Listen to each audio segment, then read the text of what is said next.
Back, everyone, to episode 53 of Enjoy Life. We just celebrated a year, and I'm excited to start up this new year. And I can't think of a better way to start off with a great guest I have right here. He's an actor. He does it really all. I'm excited to hear the story. I'm really blessed to have your time here, Mr. HICK CHERAMI'S. Thank you. Thank you. I'm honored to be here, and congratulations on a year. Thank you. I think that's a very successful goal to hit, especially in podcast. Yes. So yeah, congratulations on that, and I'm hoping you go as far as you can. We're with gonna this. keep on going. Yeah, you got to keep on going. Just take it an episode at a time. But thank you again for coming in. And for the audience who doesn't know, I met Hick when I was president of my fraternity. He came speak to us, and he gave a really good talk. And after I had my friend Cody on, we kind of touched base on social media, and I was blessed to have him come sit here and kind of share his story because I feel like it's one that really would resonate with the viewers and, kind of be a good symbol of hope and determination and why you don't stop in life just because maybe some bad things happen, it doesn't matter. And so I figured we can just kind of start off. Why don't you just tell us a little bit about yourself and kind of your upbringing and. Yeah, man. So just to piggyback off what you said, I do these things to share strength, hope, and courage, and just to make, to put awareness out there that, we're human, right? And we do make mistakes. And there, a lot of people think that we can never come back from that. And you can always come back from it. I'm a prime example of that. But I'm a film and television actor. I am about, originally 50 minutes south from here. We're filming in Thibodaux, Louisiana right now, which is very convenient because I live not too far from here. So I didn't have to travel too far. So thank you for being closer. Thank you. And I grew up in a small town of Galliano cutoff area. Went to South Lafourche High School. Go Big Blue. Go Tarpons. Go Tarpons. All right. My friends gave me a hoodie. Thank you, my down the bio guys who are turning this guy into a Tarpon believer. And I grew up in a somewhat of a broken home. Life was rough. A lot of friends that I have down there grew up in broken homes. I was never really big into school. I was never. I played sports, but I could never really just commit. And then in high school, I kind of got a little more wild, And then I think. It reminded me of Cody talking the other day. I think I lasted one semester in college, one semester. And from there, I partied pretty hard. I said I'm a film and television actor, but I'm also a recovering drug addict and alcoholic. And for 24 plus years of my life, I ran the roads and drank and used chemical substances to deal with a lot of inner issues, a lot of trauma. And at the age of 36, I'm 47 now. At the age of 36, I'm coming up on 11 years in December. At the age of 36, on a Monday, December 14th, I was sitting. At the time, I had a house, I had a job, I had, 2 kids and a relationship. And when you drink and to the amount that I was drinking, when you're a full blown alcoholic, you tend to think that having all those things and those relationships are all good. But we as an alcoholic, we tend to lie to ourselves. It was not all good. And at that point, I had quit doing narcotics. I'd been clean for about 5 years. And how I got to that garage on that Monday morning was 5 years before. I was highly addicted to opiates and benzos. I was highly addicted to pain management medication. Years before that, I was a heroin addict. So you could see where the two played a role. Mm-hmm. You get off of heroin, it's an opiate, and then you're like, oh, well, I'm getting prescribed this, and I can take it. The doctor's giving me this, I must be able to take it. So there was a time in my life where I was homeless in Seattle. I was homeless here in Louisiana, and I was a heroin addict, and I became homeless again as a pill addict. And I decided to quit taking narcotics, which, if anybody out there is listening, we all know what kind of struggle it is to quit something cold turkey, rather it be any kind of narcotic. But this was opiates, and a lot of people talk about, oh, well, you can die. No, you wish you were dead coming off of opiates. And I don't know that much about it, but I hear that that's one of the harder ones to kind of. It is. So the opiates, and now we have with types of synthetic fentanyl and stuff. Opiates is really hard to come off of because you become so accustomed physically and mentally how it makes you feel. You wish you were dead coming off of it. So I stopped cold turkey. I got out of the situation I was in, which was out in Lafayette, came back to the bayou. God bless his soul, my father took me in. And for close to 40 days, I was sick. And even at that 40 days, I still wasn't right. Mm-hmm. I drank occasionally, but this one particular day, I decided to walk to a local grocery store that I grew up near, and I picked me up a 12-pack because at the time I literally was counting change of Ice House beer, of all things, and I drank it, and it alleviated a lot of my symptoms of being dope sick. Mm-hmm. So I was like, oh, alcohol, it's socially acceptable. It's completely legal. Where are we from? Our culture. A lot of all right, our culture is, we all big drinkers here in South Louisiana. So I was like, I can be this can be an acceptable thing. Mm-hmm. And then I turned into a 5-year just, hardcore professional, if you will, alcoholic. Now, being my grandparents and my father, my mother, all drug addicts and alcoholics. Addiction has gone for generations in your family. In my family. I mean, it has been generation after generation after generation after generation. So I find myself that Monday morning sitting in the garage, the loneliest, drinking a bottle of vodka because it turned into almost a gallon of vodka a day habit. Oh, wow. At that point, my medical problems were fatty liver failure. My medical problems were acute pancreatitis on the verge of chronic pancreatitis. It's so bad that I've been hospitalized multiple times for drinking due to pancreatic attacks. And I was taking a medication at the time, which was a pig enzyme, because my body wasn't able to produce enzymes on its own to process what it had to process. And I continued to drink. Mm-hmm. DUIs, trouble with the law, you name it. But I found myself that Monday morning, the loneliest that I'd ever been in my entire life.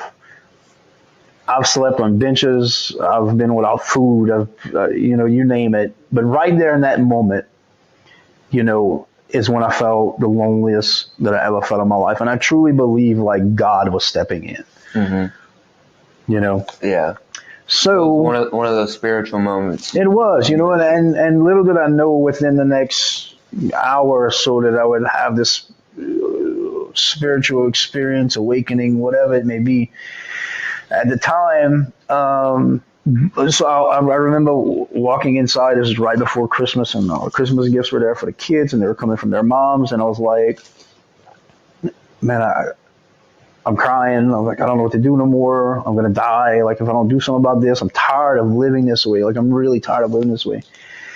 And I remember just sitting on the couch and looking up and, like, having this conversation with God. And I was like, just do what you will with me. Mm-hmm.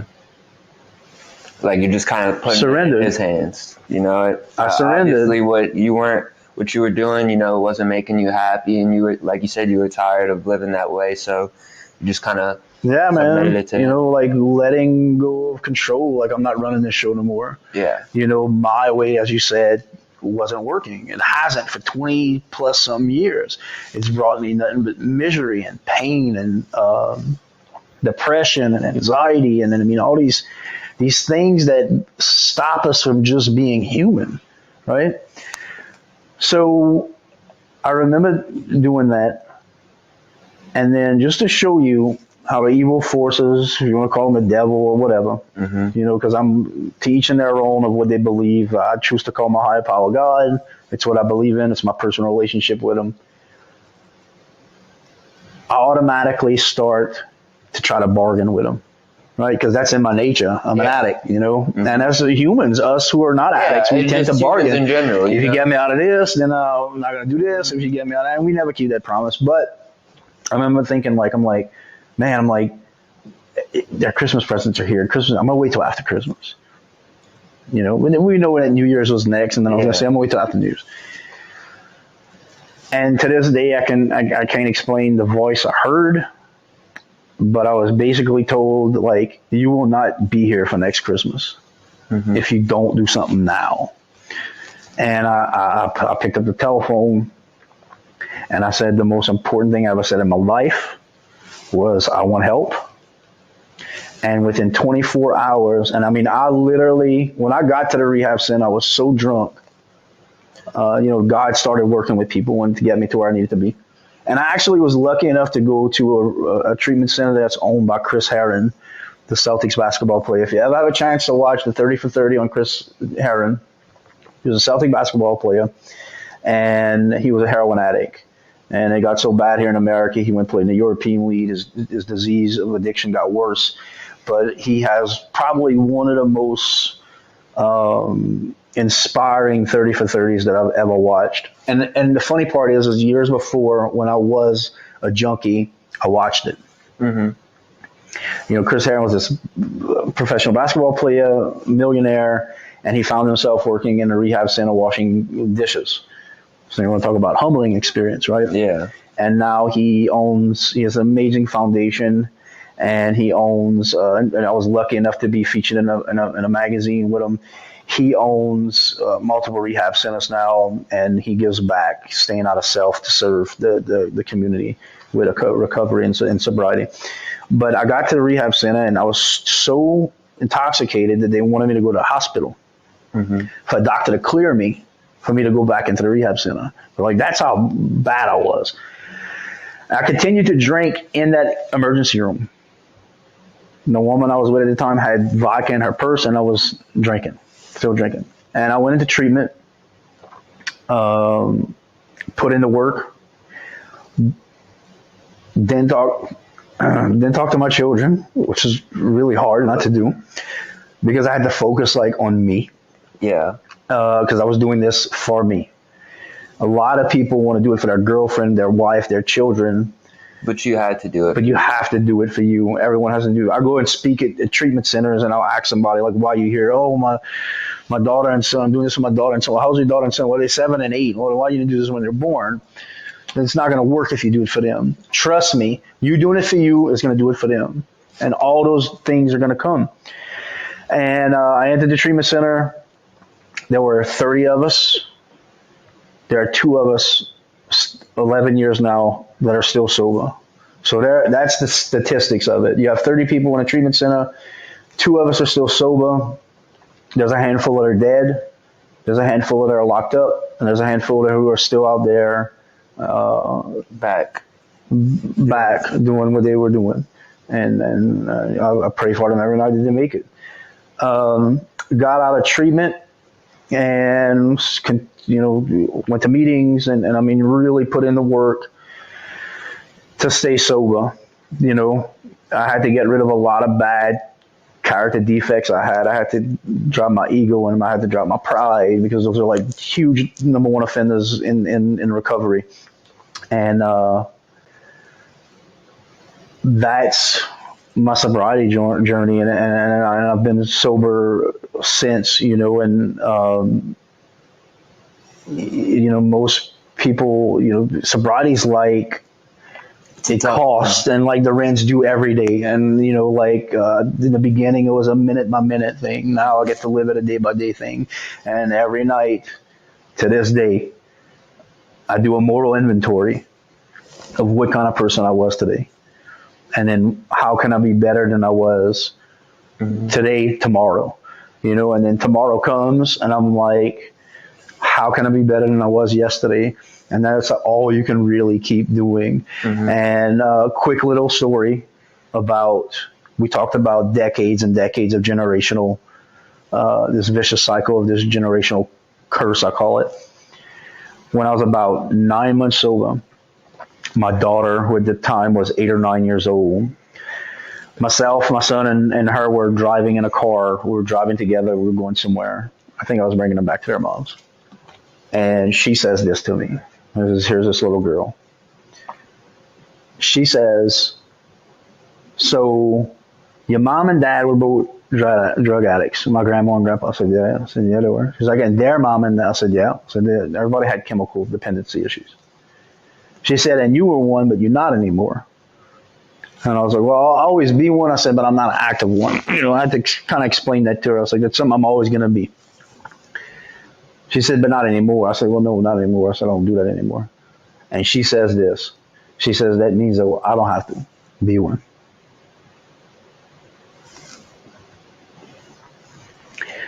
And that hit me like a ton of bricks. But it also made me realize that I broke this cycle, right? Then she says this. She says, well, I'm glad you're never going to drink or do drugs again. And one of the hardest things I had to tell her was, I said, I can never promise you that. But if I'm doing what I'm supposed to every day and putting in the work, well, then that's something we don't have to worry about. I said, I can promise you I'm going to put in the work. I said, but I can't promise you that it's not going to happen again. And that was hard to tell her, but I wanted to know the reality of this disease. Right? Because that's the reality. I could lose. I have 2 amazing children. My son, my daughter's a world champion powerlifter. She's like 4'11". She's ranked 2nd in the world right now. She's already won a world title, 4-time national champion. She's 4'11", full paid scholarship in Kansas. She weighs 119 pounds, and she must be killing it. Deadlifts 406 pounds.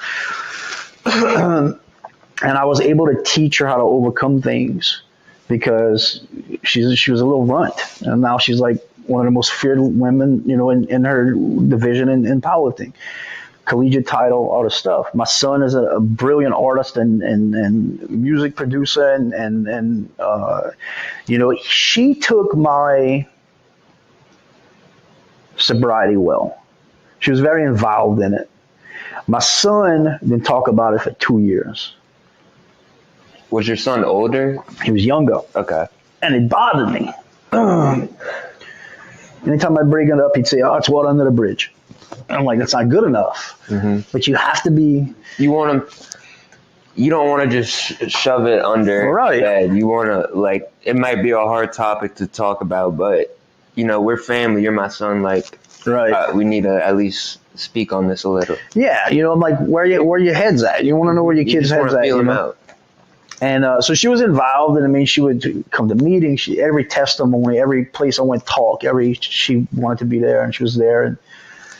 But he would kind of like shy away from it. And then 2 years after I got sober, and I knew, you know, like the old wow moment with her, I knew this was it. Watching TV one night late, they went to their rooms, and he comes out and asks us if he can watch TV with me. I'm like, yeah, come on, Lennon. I'm like, and he kind of comes up and he just kind of buries. How old is he at this? At this moment, he's probably 10. Okay. 10 years old, maybe. And he kind of buries his head in my chest, and he looks me in the eye.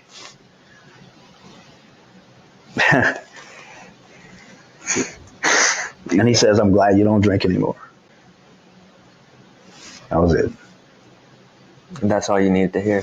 That was it. That's all I need to hear. That was his way of saying, like, I've accepted all this, I understand it all, and I'm okay. And he's like the most level-headed chill kid there is, dude. Mm-hmm. Like, this kid is, I learned so much from him. You know, my daughter's a mess. I love her, but she's a mess. She's a mess. She's super smart. Like, she's going to be going to vet school and all this stuff. And she has all these accolades and stuff, but he's like just so grounded. Mm-hmm. She's what we call in Cajun French, frou-frou. She likes to be all over the place. And I hear the Cajun French from back. Right. So, I got out of treatment in February 2015. I got to rebuild my life. I'm like a child. I got to learn how to love again. I got to learn how to love myself again. It's like riding a bike almost. You gotta. Yeah, man. I mean, you just have to learn how to do everything all over again. You know, and some of it I had never learned. Some of it was always substituted with a chemical release or a synthetic feeling. You know, so I had to learn to love myself again. And I always make this joke because when I really figured out how to love myself, I really understood the meaning of loving myself and actually practicing it is when I started to learn how to love other people, other places, other things. And I always make this joke that I feel like I was probably outside smoking a joint in my truck at school when they were teaching you about how to love yourself, because I feel like I missed that class, you know, like growing up, right?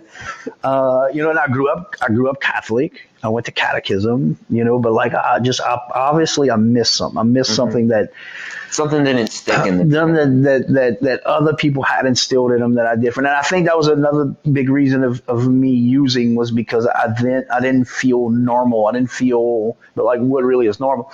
I didn't feel, I felt like I was different from everyone else.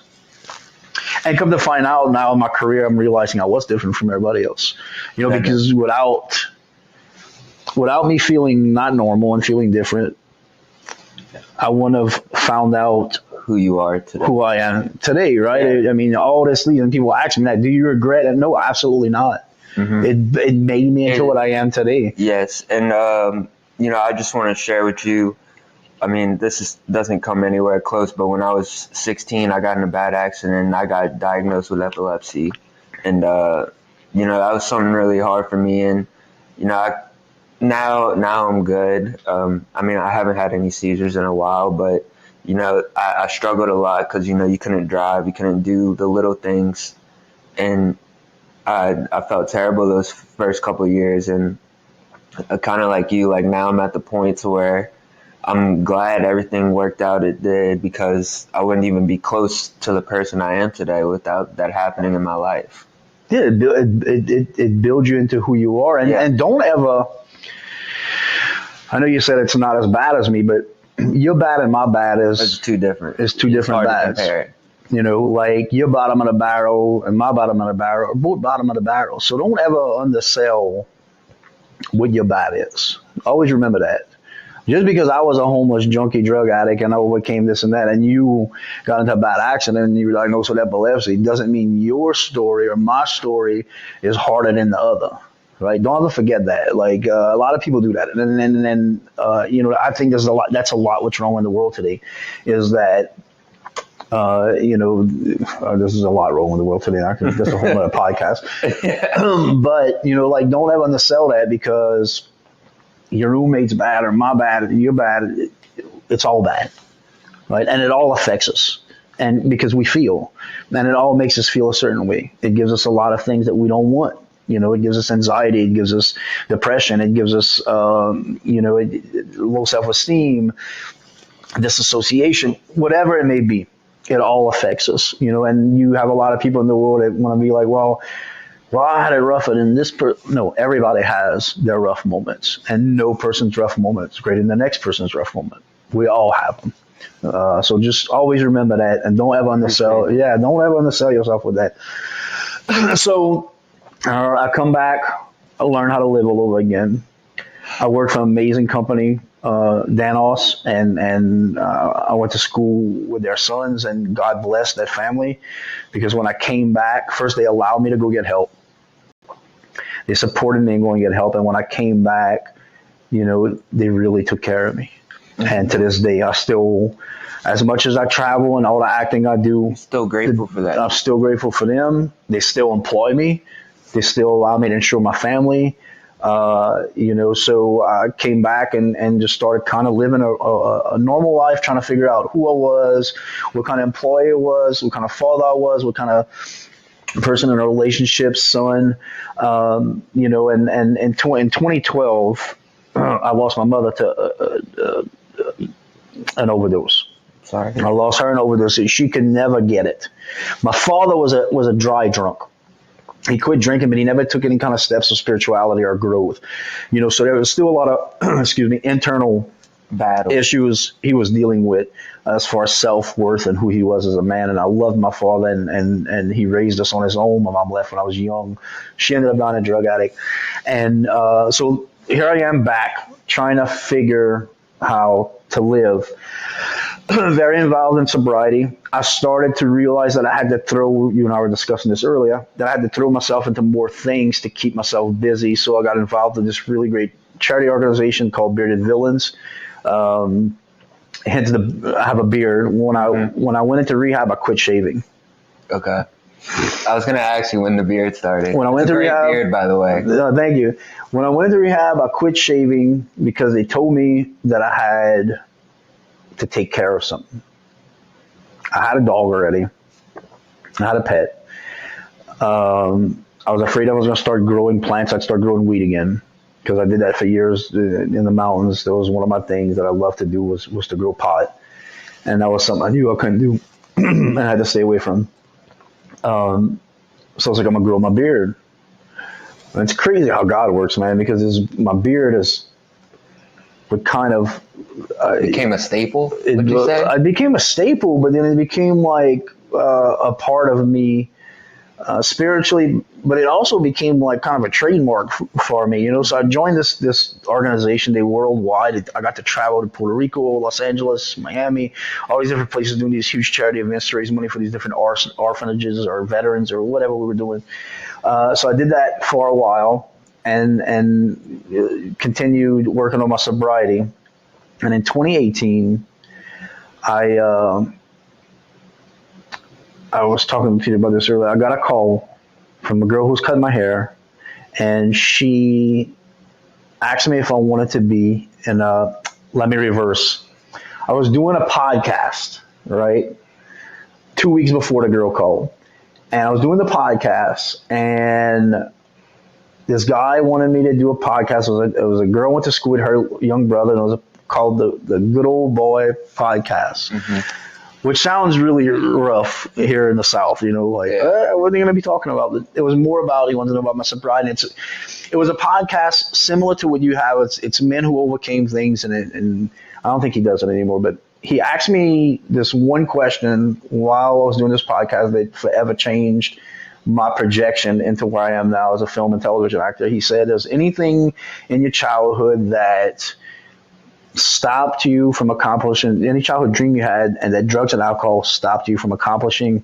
And I said, I always wanted to be an actor, because as a child, my home life was really rough.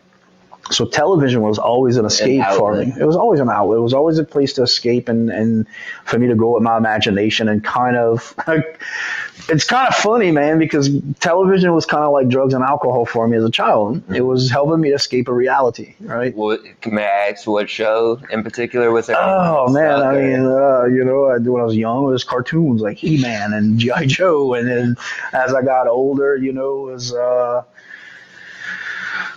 anything, all your sitcoms, and then Family Ties, and just whatever was on. Probably and I'd watch a lot of older stuff like Archie, All in the Family, and Sanford and Son, but I was always escaping. And then movies, I loved the movies, a lot of like earlier movies in the 80s and stuff like that. I'm a huge movies guy. Yeah, I love the old movies too. Yeah, I love old movies, man. Everything from Jaws, Clockwork Orange, Jaws, anything Spielberg, Zemeckis. Yeah, I see. I'm Kubrick and Spielberg, and I mean it helps us get our imagination away and storytelling. I always love storytelling. So he asks me this question, and he says, well, if you beat an addiction, why don't you? If you beat an addiction, well, why can't you become an actor? And I really didn't think about it. And 2 weeks later, another one of those how God works. This girl who's cutting my hair calls me up and says, "Hey, we're doing this B horror film, and we want you as an extra, you know." And which anybody doesn't know what extra is. It's a person, background actor. They don't have any lines. They're just there to fill space and to put the story together. So I show up, and little independent project, but I fall in love with the process of it all happening and how this machine of film worked and what it was really about. Now, mind you, at that time, I had no idea what it was like to act. I had no idea what or being on set, or technical terms, or lighting and blocking and all the jargon. And while I was on set, the director of photography told me I look really good on camera, which I was talking kind of about earlier, which is really weird to me. Yeah. And I'm like, does he like me? Is this like one of those weird film things that we hear about? Right? We always hear about. Yeah. So he's like, "Can I get a couple pictures of you? I'd like to send it off to this casting company," and which I thought was even weirder. And I was like, "Yeah." I was like, "Yeah, man, go ahead." And I was this homeless person. That was my character. And so he took the pictures, and the director that day was like, "Man," he's like, "you really take direction well." He's like, anything of that, because there was a lot of close-ups on me, but there was no lines. He said, "You really told a story with your eyes. You really told a story with." So he kind of had hyped me up a little bit, so I was kind of riding on that, and I didn't think much of it. It felt great. And then the following month, I get a call.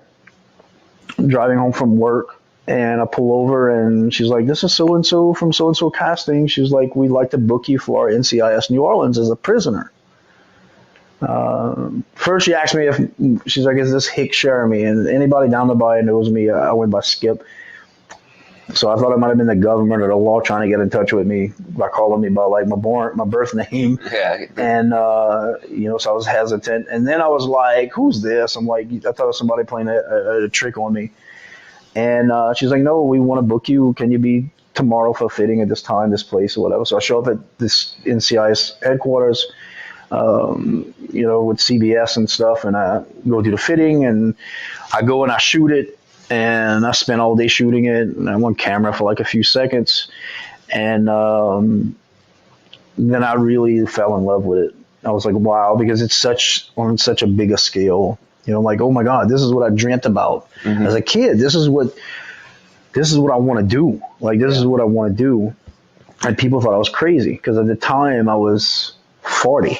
Yeah. 40 years old, and they're like, "Dude, you can't, like, look, bro, you just got sober a couple of years ago. Like, you're doing really good at your job. You got a great job. Everything's going good. Like, man, I don't know. Like, people thought I was nuts." Same when my daughter called me up in the 9th grade and said, "I want to be a powerlifter at like 70 pounds and 4'9". Yeah. I'm like, I don't think this is a good idea. Like, you're gonna hurt yourself. Like, she proved me wrong. She did. And I proved those people wrong, and so that was it. My next project after that was I got a call from this. I finally did the first episode of NCIS, and then I did a second where I was a more featured character. Is this where you started to have lines, or? No lines. Most people have a big misconception about that. Most people think that you can just. You wouldn't believe the people that hit me up are like, "Hey man, I want to be in a movie." Like, dude, that takes years of training, which I wasn't even aware of at the time because I was just doing this background work, right? So I get called to be a featured role in a feature film, my first film. It was a series, not as a film. I worked 17 days on that film as a Confederate soldier. Ended up making the poster. The guy who shot me, Matt Kennedy, he's the guy who shot like the 3 Spider-Man. Oh, and wow. He's the guy who shot and we still talk to this day. And that's awesome. He takes this shot of me. It's a scene where Janelle Monáe, the singer, she was the actress in that movie. He takes this shot of me staring her down in front of this cabin where I don't want to get too much into the film because it's one of those spoiler films, but Annabellum, check it out. Really great film. and it sticks. This picture sticks, and it's Hulu's using it and stuff like that. So I do this film, and while I'm on set on that film, I get the advice that I need to start studying acting. Like you shouldn't be continuing to do this background work. Yeah, you have a look. You should start studying acting. That's where speaking lines come in. So I get this really great coach. I start studying with him. I start to realize my potential. At first, he says, "You're not going to book anything with that beard." Really? He said, "You're going to book something, but it's going to be hard because you got to show your emotion." So I continued studying him. I studied with other coaches, and I worked on showing emotion with my eyes. Right? I mean, you really can't see my mouth move too much with my eyes. And I continued to study. And about 3 months into studying, I booked my first supporting role in a feature film. This horror film called Obsidian. On that set, I got to work with Tom Proctor, who was on Westworld, and he's in all kind of stuff. He's an amazing human being. And he taught me a lot of tricks of the trade. And I booked my first supporting role. I even got nominated at the LA Film Horror Fest for Best Supporting Actor. This is only a couple months after me studying. Mm-hmm. So I knew, I'm like... You knew you had something going with that. I think I could do this. Mm-hmm. Like, I think I can do this, you know. And I still had a lot of people doubt me. And then I booked Money Plane. And I booked Your Honor. And I had a one line with Bryan Cranston. So I got to spend 8 hours with Bryan Cranston. This is before I had an agent. Yeah. So like I'm booking all this myself. I'm a huge, amazing guy. Amazing guy. He's more like the dad in Malcolm in the Middle in real life. I kind of figured. He is an amazing human being. He messed with me all day on set. And the scene is 8 hours to shoot. It's a 3-minute scene. So just for y'all to understand what kind of work that goes into it, and I pour him a shot, and I have one line with him, you know, and that was it. And it's a heavy scene, you know, but I'm just a bartender, right? Yeah. And it's between him and a guy at the bar. And so I shoot that, and then everything changes in May of 2021. My whole life changed in the film industry. In May of 2021, I get a call from Atlanta. Hey, we're shooting this $100 and $200 million film. We're sitting at this huge table. This is what the casting assistant's telling me. She's like, we're sitting at this huge table and we're trying to find this character. And she's like, I remembered you. Mm-hmm. She was like, oh my God, HICK CHERAMIE'S. And everybody at the table was like, who's HICK CHERAMIE'S? She's like, HICK CHERAMIE'S. This is the guy for this role. I'm telling y'all.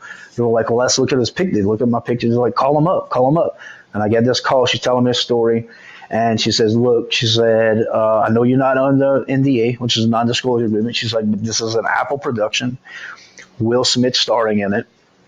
She said, you're going to have scenes with Will Smith. She's like, they may give you lines.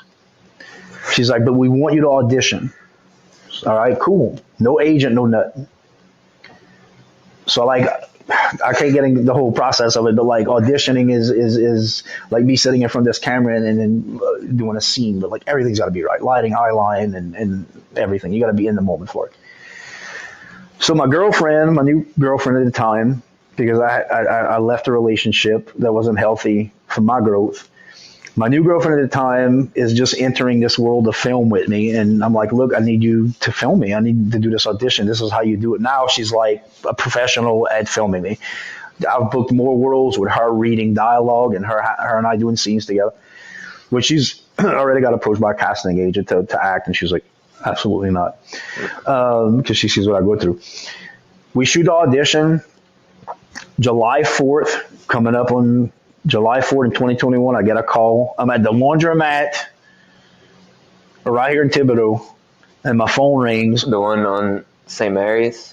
No, not St. Mary's. The one, it's a rough laundromat. Yeah. Okay.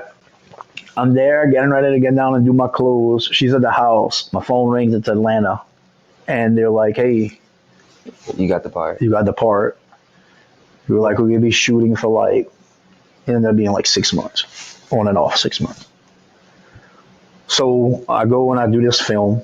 While I'm on this film, I'm very professional in what I do. I'm very punctual in everything I do. I'm always prepared. Mm-hmm.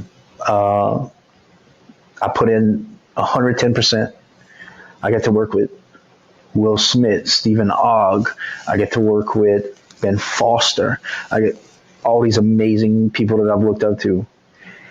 And while I'm on set, for most of you that don't know, not every actor is SAG or SAG eligible, which means the Screen Actors Guild Union. Every actor's goal is to get that. Like, that's their goal, is to become eligible and become SAG. And may I ask for the audience, what exactly does that eligibility entitle you to do? So the Screen Actors Guild is the actors union, right? So that changes your pay. So it's kind of like you're protected under that. You're protected under that. And you have independent projects, and then you have SAG projects. So all this big stuff you see is SAG. All these big series, these big national commercials, these big movies. All of it is SAG.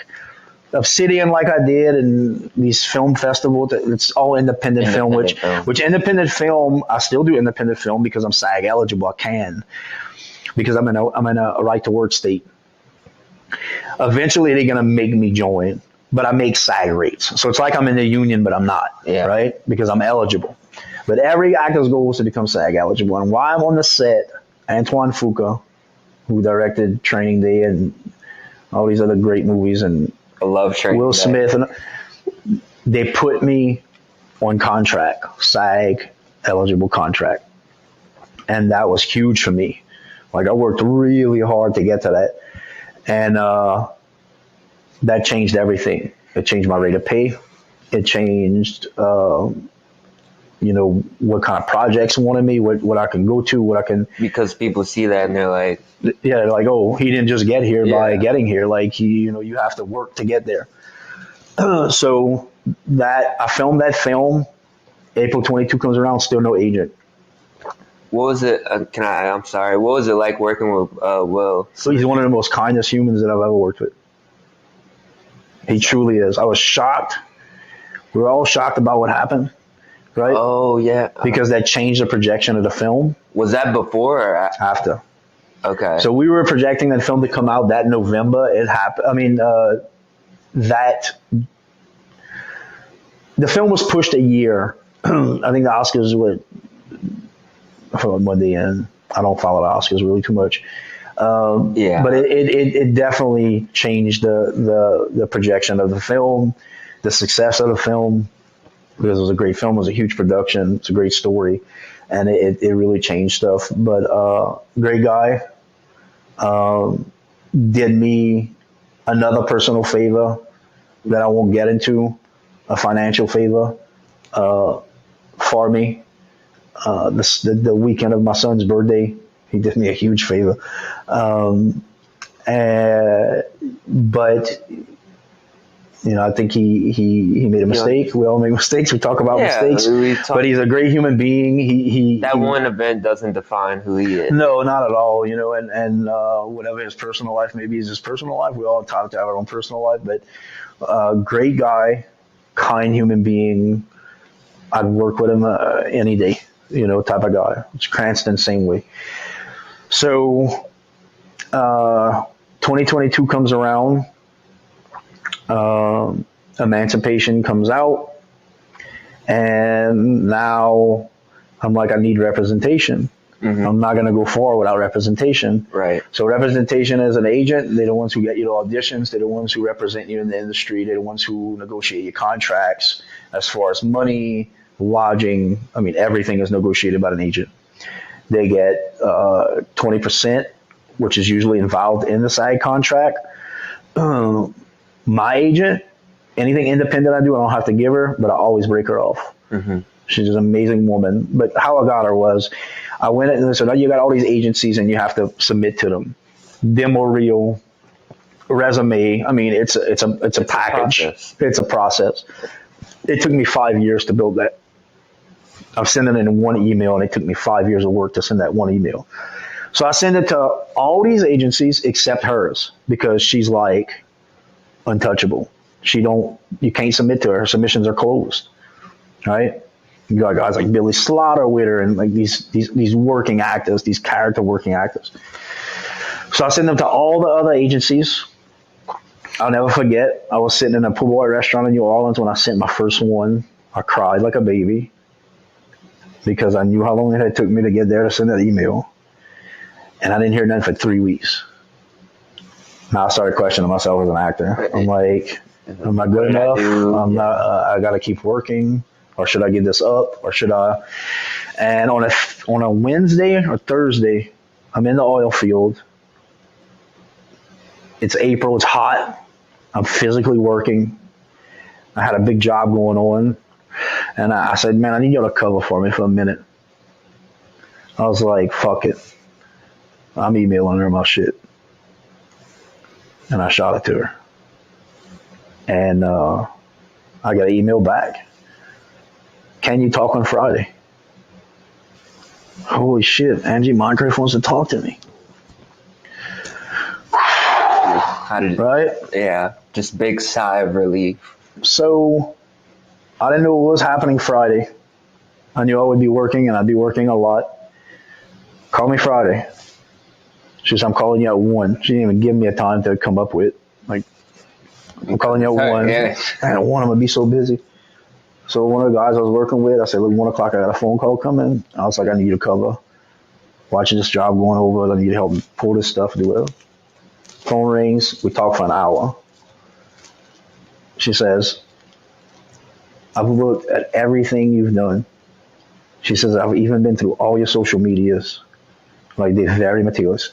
She said, I've had multiple actors on my roster come to me and say, you need to sign this guy.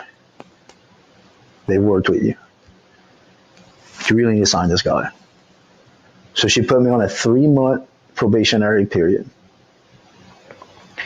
I was nervous because if you don't cut it, you're not going to. So she throws me a bone, I guess a test. Martis Bart commercial, right? Which everyone knows me. Everywhere I go, I'm the Martis Bart guy. Even after all the stuff I did, everybody knows me as the Martis Bart guy. And I'm grateful for that because I made a lot of money off of that commercial. And it's still running now. It ran so long. Paid for that commercial? Well, it ran so long that they had to end up buying me out of my contract. Oh, wow. Because I guess it became so popular. Because in the area, people know who I am. And then they were like, we're buying you out of your contract. So I stopped getting paid for it, which is good because the buyout was nice. Yeah. So, because if they would have stopped running it, I wouldn't have got no money. They buy me out as the best case scenario. They buy you out of it because they still get to play. Because it's not union. Yeah. See, if I do it's like what you said earlier. Union project, Emancipation, all these films I did, I get residuals the rest of my life. I got a check in the mail. So I booked that, right? That was in April, 2 weeks after I signed with her. I booked that. The following month, and look, dude, easiest commercial I ever did. I show up at City Park from when I left my car to got back in 17 minutes. And I made a ton of money on it. So acting is hard work, but you get paid way more than you normally do in a regular job. Not so much anymore. Right now we're dealing with a lot of negotiations and stuff with tax incentives and stuff. But anyway, May, my birthday comes, taking the kids and all, we're going to see Smashing Pumpkins at Champion Square. And I rent this place. We get to the place. I get a call from my agent. You booked Mayfair Witches on the AMC. Mm-hmm. And Rice's Mayfair Witches. Big new series coming out on the AMC Plus. What? Yeah, you booked it. Like, co-star role, you booked it. What? I need you to hurry and get to the city, do a COVID test. No problem. I left them at the field. I went, got the COVID test. So I booked that. So that was good. That was a good start for me, booking my first major co-star role on a television on a television series.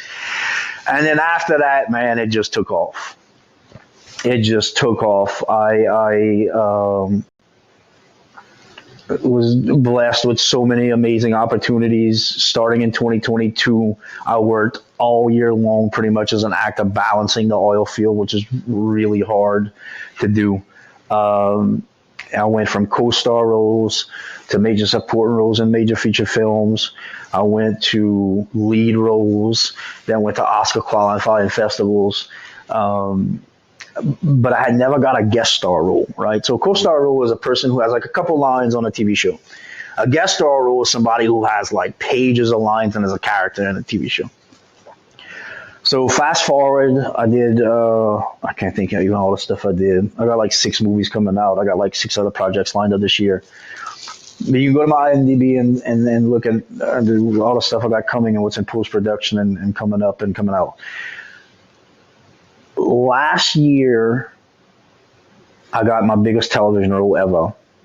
I worked with this amazing script supervisor, and there was this production out of Los Angeles, and they were filming here. Brandon T. Jackson was the co-star. I don't know if you remember him. He was the rapper from Tropic Thunder with the booty juice. Right? I love Tropic. So if you go to my Instagram, like I have that first scene on my Instagram, and so they are coming to New Orleans to shoot Family Business New Orleans, and they need this character, Doug. And she's like, I got the perfect guy. She's like, you really need to check him out. So Los Angeles calls me up. They're like, hey, we have this role. You were referred. Love you. But like, we want you to still audition for it. And I'm like, so the odds change. I was like, all right. She's like, yeah, I'm going to send you an audition tonight at 7. I was like, well, look, I said, I have, smart move on my part. I said, I have like 3 recent auditions I did. And one was for like this was a really emotional audition. And then some others were like, this guy played his character was like an asshole. He was like this country, like in your face type guy, which I'm opposite of that in real life. And I always play bad guys. In fact, I got a film coming up that's going to be invited to Cannes Film Festival in France. And I'm playing the devil in human form, like kind of like the guy in Constantine. I'm playing Satan. So I always play these really. That's how bad of a guys I play. But that year that I did do Mayfair's Witches, I got booked for a principal role in the He Gets Us Super Bowl commercial. So in Super Bowl in 2023, my face was all over because it was a very controversial commercial. My face was on every Times Square, billboards in Vegas, like everywhere. So that changed a lot from my commercial work. I started booking a lot of commercial work, and that changed my life for commercial work. But fast forward, so I sent her to 3 auditions, and I'm pulling into my driveway, and she calls me up and she says, you don't have to audition. We're going to be in touch. And then I was working in the oil field. They called me out. They're like, you booked it. You got the part. So I got my first guest star role on a television series. So that was really huge for me. Mm-hmm. I also did a film called Evangeline that I did. I don't speak Cajun French, but I had to study it. That I speak all in Cajun French. And I just came off of a Western where I had to gain 30 pounds. So I'm back down to 210 right now, but I was like 230 something. Is that hard to put on? No, absolutely not. You just got to eat. They called me up to judge the King Cake Festival here. I was like, I'm in. Yeah. Like I got to eat whatever I wanted through Mardi Gras and through like Easter. And it was before Easter. When I got back at Easter, dude, I was huge. Like I'd be sitting here and I'm like, my hair was like long, and I was like played this like really Ironclad Jones. It's like really like Gary Cooper, like, silent but deadly type guy or whatever. But I gained a lot of weight for that character. And that's it. Like, here we are. Like, now. Can I ask you, I'm sorry if I'm a little emotional, just a great story to hear, but what's been like, what moment, like, throughout all the acting and all the movies and stuff sticks out the most to you? Like, best moment, coolest moment? There's a lot of them, to be in a scene with people like Bryan Cranston and Will Smith and Brandon T. Jackson, people that you've seen come up. I remember buying Will's first CD back in the 80s, Or you know, watching Fresh as a rapper, Prince. and then watching Fresh Prince, and then, you know, these big blockbuster movies, and, you know, Brandon T. Jackson, who such a talented comedic actor, and this series is more of a dramatic character, and him and I got to discuss a lot on set about that changeover for him, and he's such a brilliant, nice guy. You know, getting to do a scene where him and I are just face to face, and he's pulling a gun on me, and I'm in his face and telling him what's going to happen to him, and to have that moment with such talented people. You know, he's been in the business for 20 years. He will, or 40 years. Cranston, who's been an actor since he was really young, and has changed the versatility of acting to go from playing the dad on Malcolm in the Middle to being Walter White, you know, like which is some of the, probably the most, I mean, besides him and James Gandolfini in The Sopranos, like, I can't think of any two actors in television that have the biggest, like, impact on The Sopranos is one of my favorites. I mean, it's one of my favorites. I watched it every fall during the break. Every fall, my girl and I, and she had never watched it. So a couple of years back, I turned it on to her, and now, you know, it's constantly Soprano jokes around the house and stuff. But do you think he died in the last episode? Yes. I agree. I think that was David Chase's intention, was for him to get killed. You know, he looks up at the door, and that's what I think happened. But another brilliant actor, you know, and I connect with Gandolfini so well because he played that guy. But in real life, he was like a Birkenstock wearing hippie guy. Kind of like a hippie, yeah. You know, like, I'm a Deadhead, dude. Like, I love the Grateful Dead. Like, I'm a chill dude. Mm-hmm. But, like, my characters are so serious, are so intense, and they're so serious, and they're so mean and so intent. I feel like a lot of people thought he was really Tony Soprano. Yeah. Like in real life. They did. You know, and if you see some of Gandolfini's other work, he plays a lot of softer roles. You know, Gandolfini grew up in a working class family. His father was a janitor, and he prefers, as I prefer, to play a blue collar role. You know, and that's what I prefer to play. I want to play the people, the real people, the people that I understand. I'm an oil field worker, you know, and waiting for my audition for Landman, by the way. Fingers crossed. Taylor Sheridan, you auditioned me for Yellowstone and Tulsa King. I'm waiting for my Landman one. But yeah, man, I guess there's a lot of different moments. You know, there's a moment where I got my first trailer that I was talking to you about earlier, where I just bawled and cried. You know, as an actor, that I got my first like trailer, and not feeling worthy of that, but then realizing that, you know what, I worked really hard and I earned this. You know, that was the day I got my SAG eligibility. That was the day I did a film called This Soldier's Heart. And there's this actor, and y'all got to go look him up. His name is Billy Slaughter. I mean, he's in everything. He's a brilliant actor. He's my mentor and acting coach. And I always looked up to this guy. I never thought I'd be represented by the same agency he's in. I never thought that I'd be at his studios working with him. I never thought that, because the first time I ever seen him, I was at a movie premiere. Mm-hmm. And I had just signed with the agency. And I remember, like, my girl was with me, and I'm like, oh my God, it's Billy Slaughter. Like, it's Billy Slaughter. And he's sitting there just like eating meatballs like a regular human being off his plate, like he's at a wedding.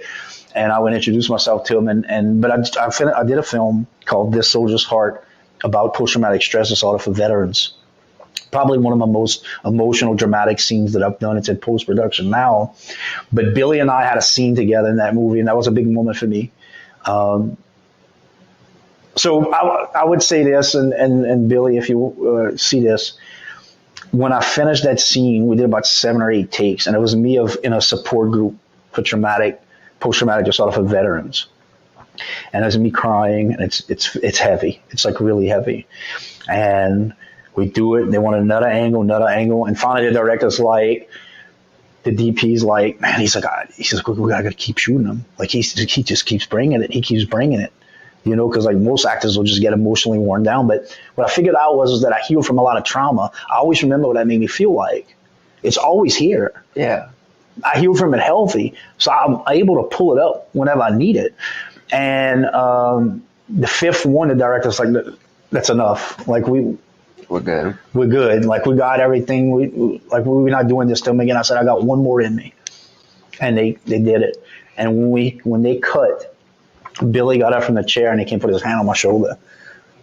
That had to. He said, that was some fucking amazing acting. So, like, to hear that from him was probably one of my biggest moments in film, because I know how hard Billy worked to get to where he is. Billy studied theater. Billy went and studied theater in England. Billy stood in for Dustin Hoffman personally for years, and then broke out on his own. You know, Billy's demo reel starts off with Will Ferrell saying, everything I ever learned about comedy, Billy Slaughter taught me. Like, he's worked with them all.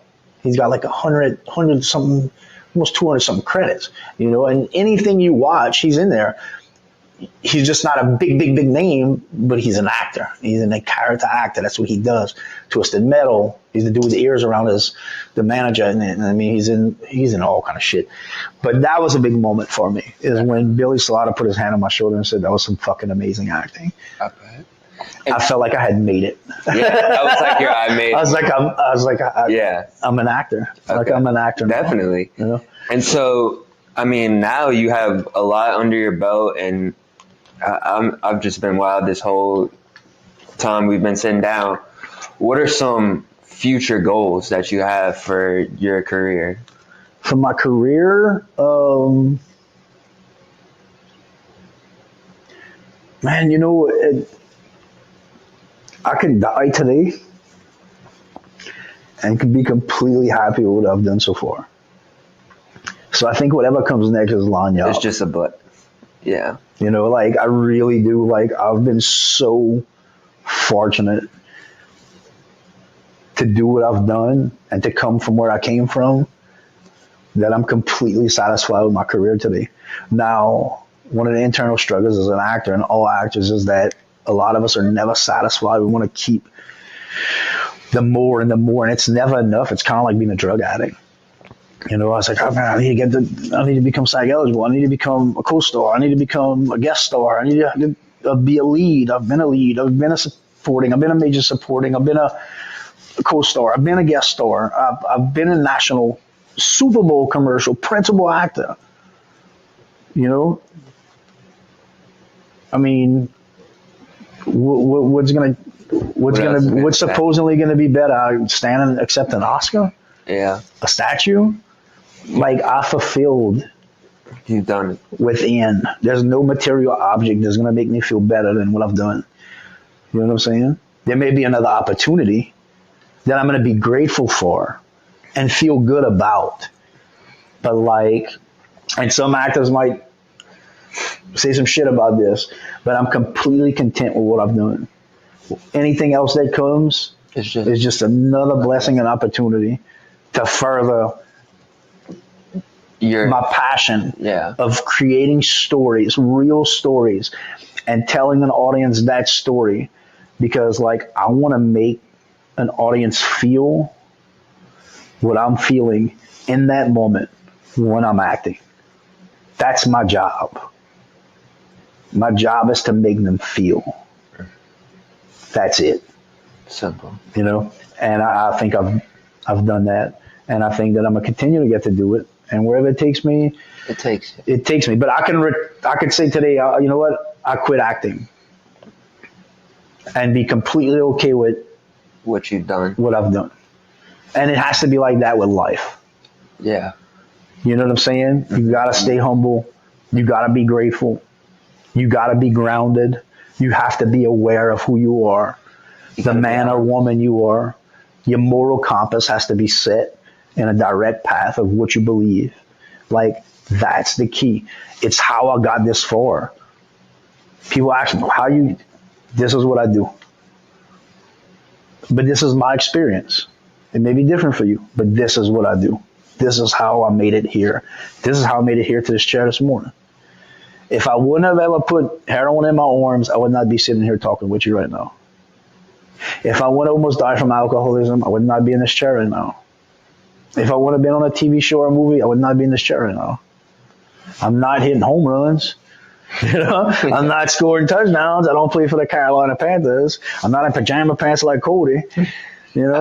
Which I will give a shout out to Cody. I was not expecting him to talk about his future goals, and I did not know what they were.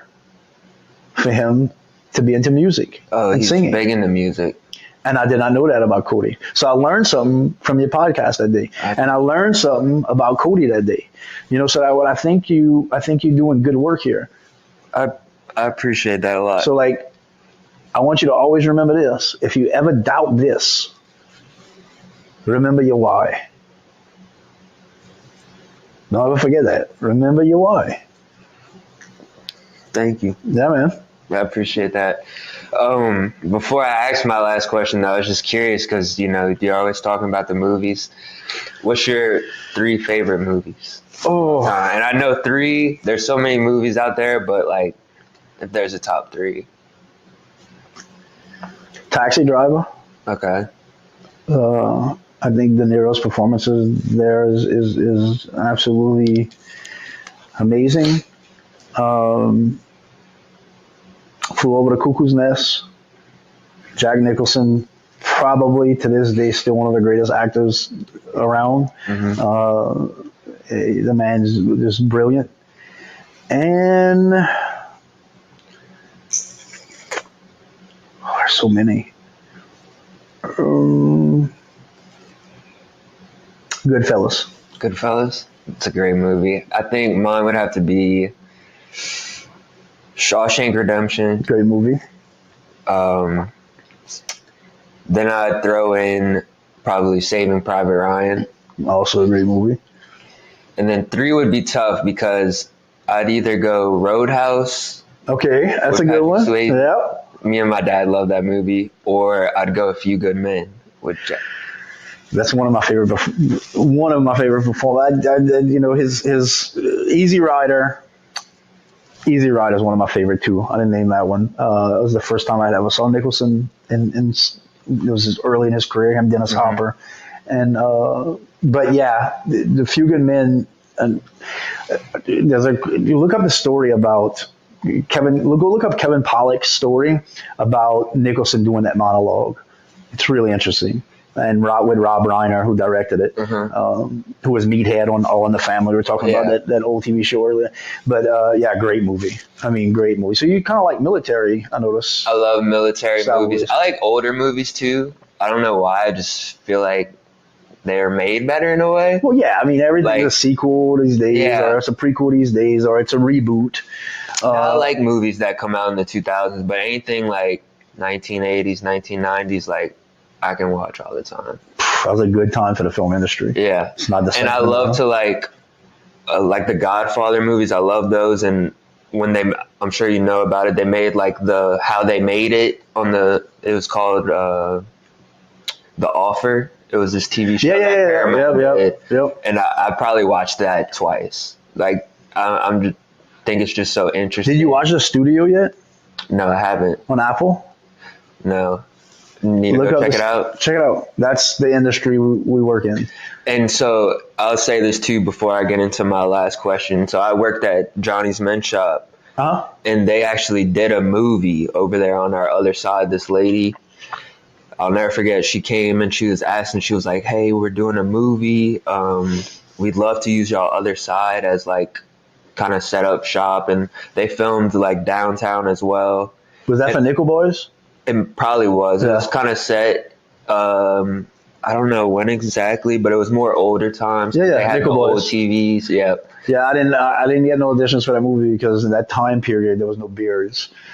Okay. So I don't get those auditions. I don't get those auditions for those time periods because of my beard. And it was just really cool, seeing them bring in all the old TVs and all the people that were there, and just the little things. I'll never forget this too. I went to Five Guys for lunch and had to wait 30 minutes because they're making hundreds of burgers for the set. Oh yeah. So I was like, wow, they feel as good, dude. Let me tell you something. When you go on these sets, you get treated really I get treated really well. I don't have to drive myself anywhere. All my food is provided, whatever snacks I want, whatever, except gratons. You know what gratons are? I've definitely heard my Except parents say gratin, that. pork cracklings. Pork cracklings. My dad likes When these gratin. LA people call me up and I'm like, they're like, any kind of snack? Yeah, I want some gratons and some what? Some gratin. Quick little story. I'm shooting with Cranston. This little PA from LA production assistant comes to me and says, Mr. Cherry, you like any water? I'm like, yeah, I'll take some water. Well, you want a bottle of water? I was like, any kind of water. I said, any kind of water work. Well, we got sparkling water. And we have this flavor sparkling water. And we have I said, look, any water. I said, just like we're getting ready to shoot. I was like, just any water. And you could tell they were like, there. And I was like, look, dude, I drank from a hose pipe when I was a kid. Yeah. Yeah. You what? I said, I drank from a hose pipe when I was a kid. A hose? What's a hose pipe? I said, a garden hose. But they looked at me like I was lost my mind. Yeah. They didn't know what a hose pipe was, you know? Really? They didn't know that a garden hose, we call that a hose pipe here. And I was like, just bring me a cup of water. But yeah, dude, like it's so specific. Like they have everything. they have everything, like everything and anything. Like, and I shot this big insurance commercial for Alpha Insurance. I play this character Kevin, and I'm trimming these bushes, and it turns out to be this big Jeep, right? That I've trimmed. That was the whole point of the commercial. I'm like Kevin from Alpha, like Jake from State Farm type thing, and which also ran for a Super Bowl commercial. But I was doing that one, and it was so weird because like it's in May and it's hot, and literally I have somebody holding an umbrella over me, and then another girl with a fan, just doing this to my face, and then like every now and then spritzing me, and they make this. Aerosol cans of Evian water. Really?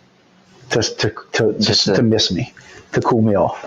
Wow. So I'm doing this, and then the next day, I'm up at 5 a.m. in a company truck heading to a yard in the oil field, working like a dog, right? But the day before, you were getting almost like anything you need, anything. Yeah. So yeah, it's kind of it's kind of weird. Yeah. It is weird. Yeah. It is weird because like you don't feel like you're worthy of all that special stuff, you know. But it's kind of cool. It's kind of cool.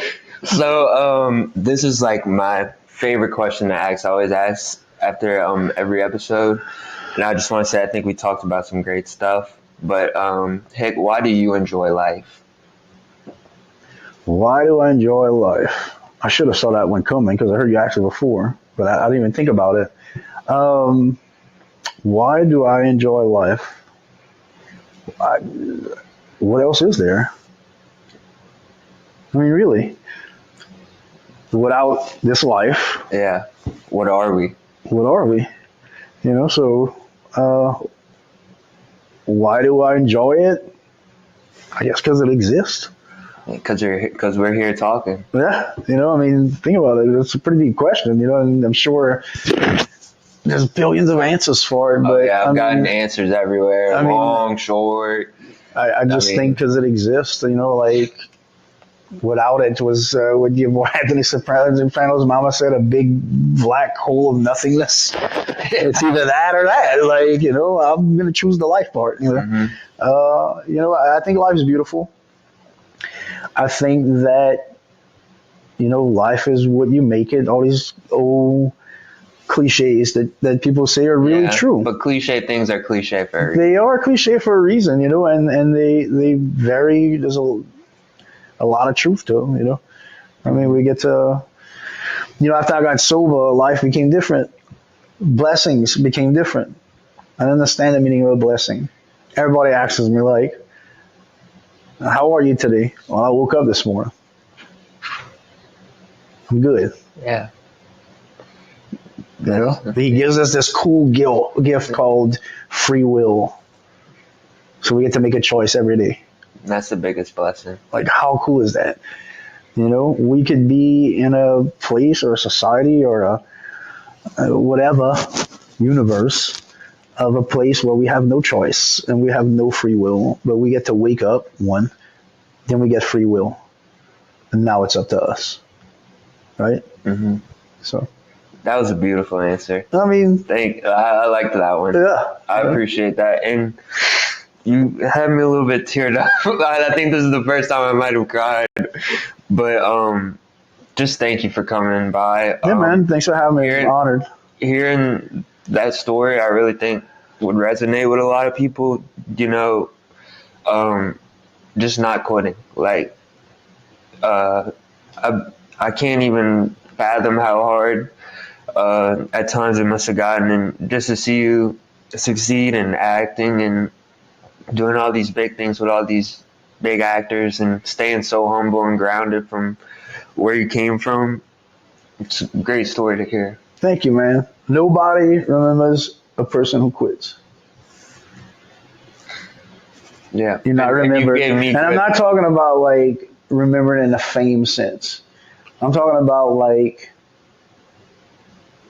legacy, right? Mm-hmm. What lessons we leave once we're not here on this earth. What am I going to leave? What part of me I'm going to leave with my children? What part of me I'm going to leave? I left with you today. What part did you leave with me? Like, that's our rich. That's our wealth, Yeah. right? That's what, to say that the weight that counts, that's the weight that counts. What kind of legacy we leave, what footprint we leave for people to follow. Definitely. And you've definitely gave me some more energy to keep this going. I mean, I've never had a plan on quitting, but just your words and your story has changed me so much. Like, I can't express how much. Like, I'm glad we talked. that's great. And I'd love to have you back on in the future and yeah, talk man. bass. Anytime. It's not far. Yeah, definitely. But thank you so much for coming through, Hick. Guys, please like, comment, subscribe. Thank you guys so much. All the supporters. I appreciate all of y'all.